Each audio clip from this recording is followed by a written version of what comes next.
ملکہ ایلیانور کی کہانی۔ ایک ایسی سرزمین میں جہاں پہاڑ آسمان سے ملتے تھے اور دریا قدیم راز سرگوشی کرتے تھے، وہاں اوریلیا نامی ایک سلطنت موجود تھی۔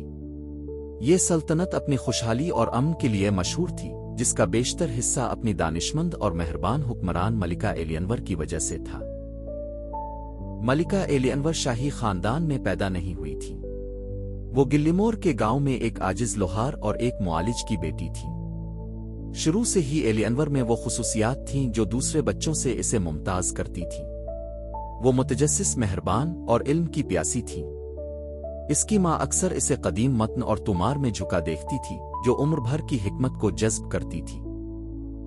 جب ایلیانور 18 سال کی ہوئی تو قسمت نے غیر متوقع المیہ کی صورت میں دخل دیا۔ حکمران بادشاہ الدین ایک پراسرار بیماری کی نظر ہو گیا، جس سے سلطنت وارث کے بغیر رہ گئی۔ بزرگوں کی کونسل، جو حکمران کی عدم موجودگی میں ملک پر حکومت کرتی تھی، نے اگلے حکمران کو ڈھونڈنے کے لیے ایک مقابلے کا اعلان کیا۔ یہ چیلنج جسمانی صلاحیت شاہی پیدائش کا نہیں تھا، بلکہ عقل اور ہمدردی کا تھا۔ ایلیانور اپنی قوم کے لیے فرض شناسی اور محبت سے مغلوب ہو کر مقابلے میں داخل ہوئی۔ اس نے کئی آزمائشوں کا سامنا کیا، جنہوں نے اس کی دانشمندی، حوصلہ اپنی تاج پوشی پر ملکہ ایلیانور نے اپنی زندگی کو اپنے لوگوں کی خدمت کے لیے وقف کرنے کا عہد کیا۔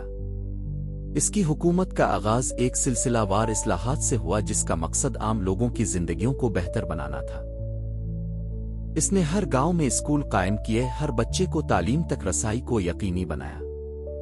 اس نے تجارت اور کاروبار کو فروغ دینے والی پالیسیاں نافذ کیں، جس سے خوشحال معیشت کی راہ ہموار ہوئی۔ اس کی کوششوں نے سلطنت کو خوشحالی بخشی اور لوگ اپنی نئی ملکہ کی محبت میں دیوانے تھے۔ ایلیانور کا دربار زندگی کے مختلف طبقات سے مشیروں سے بھرا ہوا تھا، جو اس کے متنوع اور شمولیت کے عقیدے کی عکاسی کرتا تھا۔ وہ اکثر دانشمند مردوں اور عورتوں سے مشورہ کرتی تھی، ان کی بصیرتوں اور تجربات کو اہمیت دیتی تھی۔ اس کا معتمد مشیر سر سیڈرک ایک سابق نائٹ تھا، جو اسکالرشپ کی زندگی گزارنے کے لیے ریٹائر ہو چکا تھا۔ ساتھ مل کر انہوں نے ایک مضبوط ٹیم بنائی، جو سلطنت کو سکون اور طوفان دونوں میں رہنمائی کرتی تھی۔ اگرچہ اس کی کامیابیاں تھیں، ملکہ ایلیانور کی حکومت مشکلات سے خالی نہیں تھی۔ ہمسایہ سلطنت ڈراکونیس، جو کہ عظیم بادشاہ لوتھر کی قیادت میں تھی، نے اپنی سرحدوں کو وسعت دینے اور اوریلیا کی دولت پر حسد سے نظر رکھی ہوئی تھی۔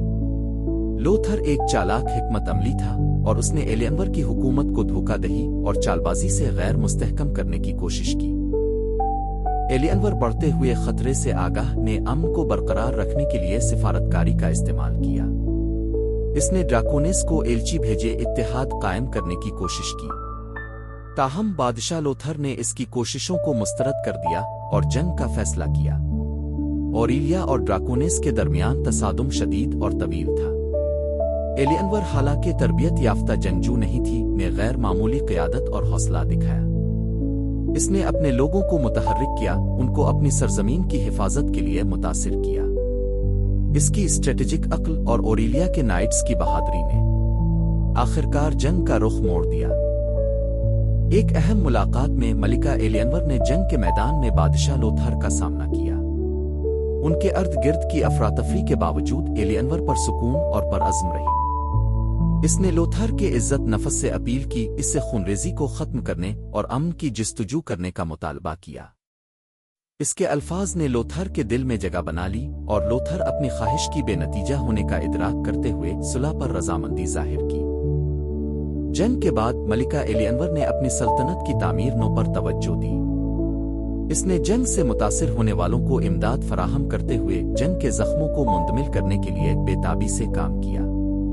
امن اور مصالحت کے لیے اس کی وابستگی نے اس کے سابق دشمنوں کے دل جیت لیے، اور ڈراکونیس کی سلطنت قریب ترین اتحادی بن گئی۔ سال گزرتے گئے، ملکہ ایلیانور کا اثر اوریلیا کی سرحدوں سے باہر تک پھیل گیا۔ وہ امید کی کرن اور اتحاد کی علامت بن گئی، ایک ایسی دنیا میں جو اکثر تنازع اور اختلاف سے دوچار تھی۔ اس کی میراث اس کے لوگوں کے دلوں میں زندہ رہی، اور اس کی کہانی کو آنے والی نسلوں تک بتایا گیا۔ اپنے آخری دنوں میں ملکہ ایلیانور نے اپنی زندگی اور ان انتخابوں پر غور کیا جو اس نے کیے تھے۔ اس نے اپنی سلطنت کے لیے اپنی خواہشات کی قربانی دی، عظیم تر بھلائی کے لیے۔